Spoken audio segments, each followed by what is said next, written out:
બંને આગેવાનોએ ઘણી વિગતથી વાત કરી છે. અમારો આ વણથંભ્યો વિકાસનો મુદ્દો 2012 એ 50% જ મુદ્દા પૂરા થયા છે. આજે 7મો મુદ્દો છે. એમાં સરકાર રાગી થઈ ગઈ છે. એ સમજણ નથી પડતી શું કરવું શું નહીં. કોઈના હાથમાં આવ્યું તો હોમગાર્ડ વાળા બિચારા હાથમાં આવ્યા. એ બી ફોટો બનાવટી છે. ફોટો હોમગાર્ડ વાળાનો છે જ નહીં. મેં આજે જાહેરાતમાં જોયું એમાં એ બી આ જૂઠી ગપ્પાવાળી સરકાર. આટલો જ મુદ્દો છે કે તમને આ બધા 12 વર્ષે કેમ યાદ આવ્યું? હોમગાર્ડ હોય, કદાચ સરપંચોનું એક મિલન છે ને એમાં પગારની પણ સરકાર જાહેરાત કરશે. હું તો ઈચ્છું કે પાછલા સરપંચ જ્યારથી બન્યો ત્યારથી એને પગાર તમે આપો. આપણને કોઈ વાંધો નથી, પણ તમને ઇલેક્શન જ્યારે આવ્યું છે, મત લેવા છે, ચાલશે. આ બધું તો આમાં લાઈવ થોડું છે, મુદ્દો લાઈવ છે પણ એટલે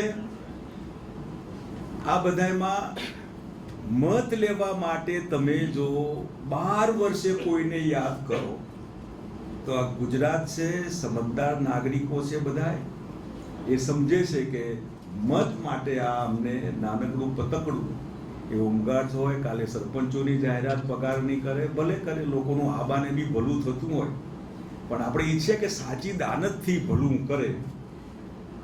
આજનો મુદ્દો એમાં જે અમે સરકારને વારે ઘડીએ કહીએ છીએ, તમે જે અમલમાં મૂકી શકાય, પેટ્રોલ ડીઝલનો વેટ ઘટાડો, હમણાં 5 રૂપિયા વધ્યા તો તમે ઘટાડો. સરકારી કર્મચારીઓને જે રાહત માંગે છે એ આપો, બિચારા માસ સીએલ પર જવાના છે. હમણાં તમે ઘરનું અને ગામડાના પ્લોટનું વિતરણ ચાલુ કરી દો. આરોગ્યનું અમે મફત કીધેલું કે આટલા વિના મૂલ્યે આટલા રોગોની સારવાર થવી જોઈએ, એ અમલમાં મૂકો. ફી લેવાની કાલથી બંધ કરો. તમે શિક્ષણમાં કીધેલું લેપટોપ આપે, તમે કાલથી લેપટોપ ચાલુ કરો. લેપટોપ નહીં તો બીજું જે આવે છે, શું કહે એને, કેવું ટેબ્લેટ. હા, એનએસએન એસ્ટ્રો સિવાય નહીં, ટેબ્લેટ બધાને આપો. તો આવું કંઈક કરે તો આપણને સમજાય કે સરકાર ખરેખર આ પ્રમાણે લોકોનું સાચા અર્થમાં ભલું ઈચ્છે છે, ભલે 12 વર્ષે બી ભલું ઈચ્છે તો. અને એમાં આજનો મુદ્દો એ બેકારો અને યુવક જે જે જે જે કોઈ પણ દેશની આ રાજ્યની એક ધરી કહી શકાય, એવા માણસો માટે જે બાંધકામનો મુદ્દો છે, ઘરના ઘરવાળો ગૃહિણીને, એમાં પણ લાખો લોકોને નોકરી આપી શકાય. લાખો લોકોને જે સરકાર આવતાની સાથે ગવર્મેન્ટ ઇઝ વેઇટિંગ. આ ડેમોક્રેટિક પ્રોસેસ છે અને એમાં જો પ્રજા ઈચ્છે અને આ પ્રમાણે થાય તો અમારે આમથી આમ ફાંફા ન મારવા પડે. આવો ભાઈ લાવો, આ હોમવર્ક આ સરકારે 12 વર્ષ સુધી જેની સામે નથી જોયું, એની સામે ધ્યાનમાં રાખીને આ મુદ્દા ખૂબ વિસ્તૃત એક્સપર્ટ લોકોને અને અમલ કરી શકાય. ભૂતકાળમાં કર્યો છે, વર્તમાનમાં આ સરકારે 12 વર્ષથી કરવાનો હતો એ નથી કર્યો અને ભવિષ્યમાં કરીશું. આટલો વિશ્વાસ ગુજરાતની જનતાને છે કે અમે ખોટા ગપ્પા મારીને આ મતોની લાલચ માટે નથી. આ મુદ્દાઓ સરકારની ગુજરાતની જનતાનું ધ્યાન આકર્ષિત કરવા માટે. જુઓ, 12 વર્ષથી આ સરકાર બેઠી છે. આમ તો 15 વર્ષથી 17 વર્ષથી બેઠી છે, પણ 12 વર્ષ પહેલા તો ગુજરાત હતું જ નહીં, 2000 પહેલા તો. એટલે આપણે એટલું જ લઈએ છીએ કે તો એ ગુજરાતની હાલત તમે કેવી કરી છે. તો સૌનો વિકાસ ને સૌનો સાથ ને ગુજરાત નંબર 1. તો આ બેરોજગારી 20 લાખ લોકો બેકાર, 10 લાખ તો ઓફિશિયલ રજિસ્ટર, 10 લાખ વગર રજિસ્ટર.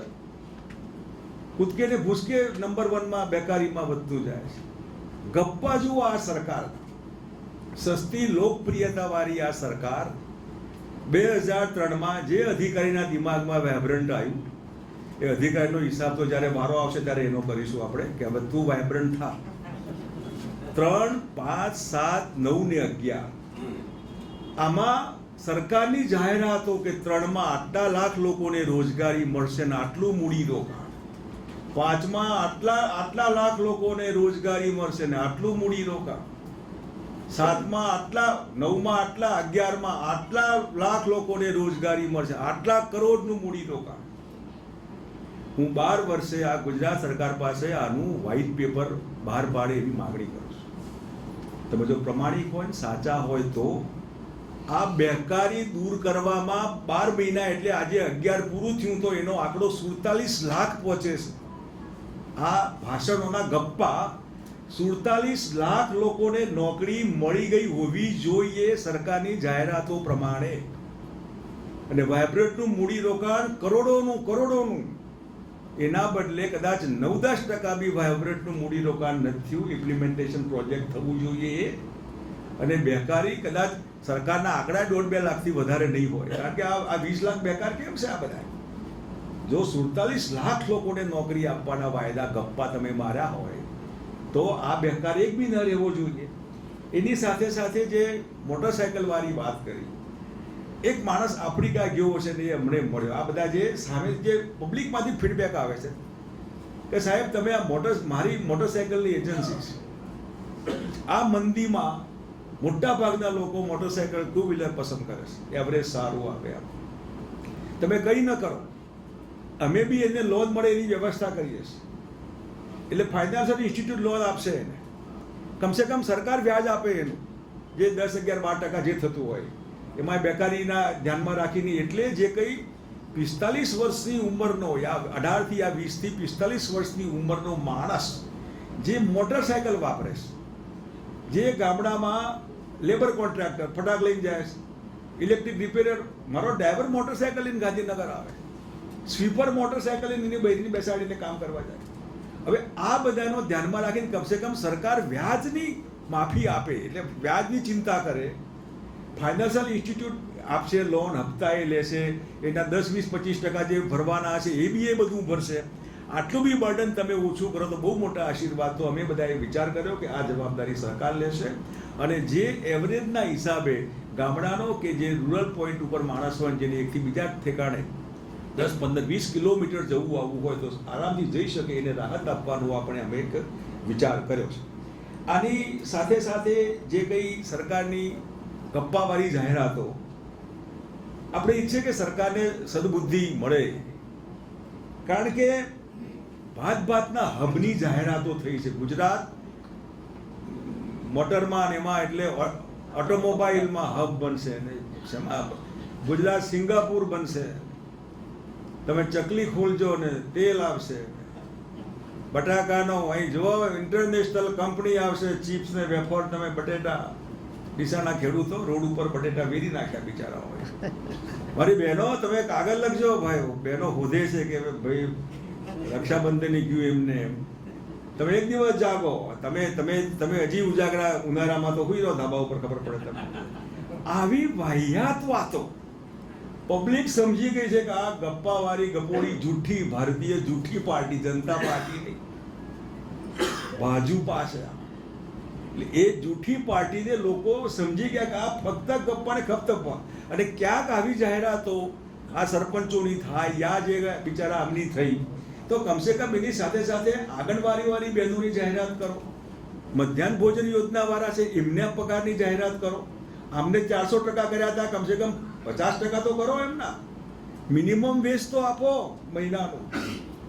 પેલી શહેરની બહેનો શીલા કહે છે, શું કહે છે એને, શહેરમાં જે બહેનો આશા વર્કરને તમે એમની આશાઓ તો એમની સદભાવના બતાવો એમની આશા માટે. એટલે આ સરકાર જે કંઈ હાથમાં આવ્યું આડેધડ, જેમાં કંઈ કરવું નથી. એટલે હું માનું ત્યાં સુધી સરકાર ખરેખર ગાડી થઈ ગઈ છે, અથવા તો એને લવેડિયા થઈ ગયો છે. સાચો લવેડિયા થાય એવું ઈચ્છીએ આપણે. એટલે આ બધામાં આવા અનેક મુદ્દા, અને તમે જિલ્લાઓમાં કરોડોનું જાહેરાત, તમે 15,000 કરોડ પેલા સાગર ખેડૂ ને 11,000 કરોડ આદિવાસી, આ તો ભૂલી જાઓ. એક જિલ્લામાં 2,000 કરોડની જાહેરાત. મહેસાણાની સદભાવનામાં 2000, બનાસકાંઠાની કેટલી 10,000. આ તો યાદ રાખીએ તો આપણે ગાડા હોય તો યાદ રાખીએ આ બધું. એટલે મને તો આ એટલા બધા આંકડા ભેગા થયા છે કે જે ગુજરાતની દેશનું બજેટ ઓછું પડે. આવી વાહિયાત આવી બેવકૂફ વાતો બધી કરવાની. લોહીની નદીઓ વહેશે ના, એટલે આપણે સમજીએ કે આને હરગાયું કૂતરું કર્યું સરકાર. ખરેખર લવેરીએ ચડી ગઈ છે ગવર્મેન્ટ. અને એટલે હું માનું ત્યાં સુધી આ બધામાં જે રીતે સરકાર ચાલી રહી છે એ કદાચ ક્યાંક જાહેરાત કરશે તો તમે સમજજો. એટલે તમારા માધ્યમથી ગુજરાતની જનતાને સમજાવજો કે આ મતો માટેનું લોલીપોપ છે. આ મત લેવા માટે ચણા આપીને કલ્લી કાઢી લેવાનું. હવે ગુજરાતની જનતા સમજે છે કે એમાં આ ચક્કરમાં નહીં આવે એવું અમને લાગે છે. અને છેલ્લે જે કંઈ 10 લાખ લોકોની વાત કરીએ, હું તમને કહીશ કે ખાલી એક મેં તો ઇન્ડસ્ટ્રીયલ સિક્યોરિટી ફોર્સ બનાવેલું, ઔદ્યોગિક સલામતી દળ, 35,000 લોકોને ભરેલા, એવી આને કાઢી મૂક્યા બનતા છે. 10 લાખ લોકોની કેપેસિટી, 10 લાખ લોકોની એમાં 10 લાખ લોકોની તમે તાલીમ જલ્દી બેકારી દૂર કરવી તો 12 મહિનાના તાલીમના 6 મહિના કરી દો, રિફ્રેશર કોર્સ કરજો. પછી તમે બેકારી દૂર કરવી છે, મેં 6 ના 3 મહિના સુધી લઈ આવ્યો હતો. રિફ્રેશર કોર્સ કરજો. તમારે જો 1 વર્ષનો એને તાલીમ આપવી હોય, 6 મહિના આપીને નોકરી ચાલુ કરવાની, ફરી રિફ્રેશરમાં 6 મહિના બાકી રહી ગયું હોય તો 1 વર્ષના હિસાબે તમારે એને જે કંઈ તૈયાર કરવાનો એમાં બાકી રહ્યું હોય તો 6 મહિને ફરી. પણ આ 1 વર્ષમાં તમે ધારો એટલા લોકો, 10 લાખ લોકો તો ખાલી આમાં ભરતી કરાય. દાનત હોય તો, સરકારની દાનત નથી. માટે ગુજરાતી જનતા એમની દશા બદલવા, દિશા બદલે એવું હવે લાગે છે. એટલે આ એક મુદ્દો હતો. વળી પાછો થોડા વખતમાં બીજો મુદ્દો આવશે, એટલે ખાસ બીજી વાતો નથી કરતા, કારણ કે લગભગ 1 વાગે મોટરસાયકલ, જે માણસો મોટરસાયકલ ખરીદે છે અત્યારે સ્વરોજગાર માટે, એ જાતે ધંધા માટે. હું ઇલેક્ટ્રિશિયન છું, મારી મર્યાદા છે. હું કોન્ટ્રાક્ટર છું, મારે ભાગવું છે.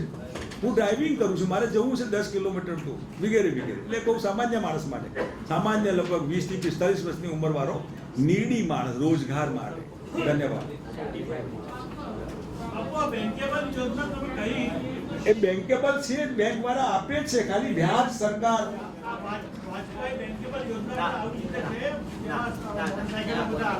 એ સારું છે, આપણે જોઈશું હશે તો આ મુદ્દો જ છે મહત્વનો. બાકી ડિટેલમાં તો હા એ કરી શકાય, ડિટેલમાં ઘણું કરી શકાય. હા.